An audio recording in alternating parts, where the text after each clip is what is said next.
হচ্ছে আমরা সবাই খুব হ্যাপি আর খুবই এক্সাইটেড আমরা আজকে প্রোগ্রাম নিয়ে। So let's hope for the best.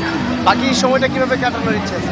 বাকি সময়টা দুপুরে লাঞ্চ করবো ফ্যামিলির সাথে, ইচ্ছা আছে আর বিকালের দিকে ফ্রেন্ডস এন্ড ফ্যামিলির সাথে টাইম স্পেন্ড করবো। আচ্ছা, বাইরে ঘুরে আপনার? আজকে অনেক বেশি ভালো লাগছে। তো সারা বছর এটার জন্য ওয়েট করে থাকি। সো সবাইকে শুভ নববর্ষ। Thank you. আচ্ছা, আপনার সকাল থেকে কী করলেন?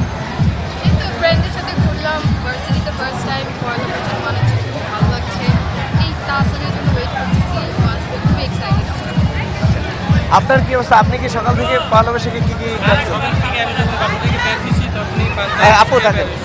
এখন মানে পয়লা বৈশাখের পাশাপাশি আমাদের দেশে যে রাজনৈতিক অবস্থা, আমি চাই এর মধ্যে একটা মানে শান্তি বিরাজ করুক। পরিকল্পনার যে শুরুটা হয়েছে তার পাশাপাশি আমাদের বাকি ইয়ারগুলো যাতে এমন শান্তিপূর্ণভাবে বজায় থাকে। আজকে গার্লফ্রেন্ডকে সময় দেবেন না?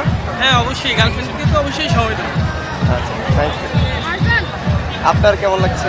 খুবই ভালো লাগছে, বাট এতটা রোদ, বাট ফ্রেন্ডের সাথে মানে এভাবে ফান করতেছে মানে বোঝাই যাচ্ছে না যে কখন টাইম চলে যাচ্ছে। আর তো আর ফ্যামিলিকে তো রাতের বেলা টাইম দিতেই হবে, এখন তো ফ্রেন্ডের সাথে আসি, তারপরে দেখি কি হয়। বয়ফ্রেন্ড? বয়ফ্রেন্ডকে? তাকে তো টাইম দিতেই হয়, সব কিছু মিলে মানে ভালোই যাবে আশা করা যায়।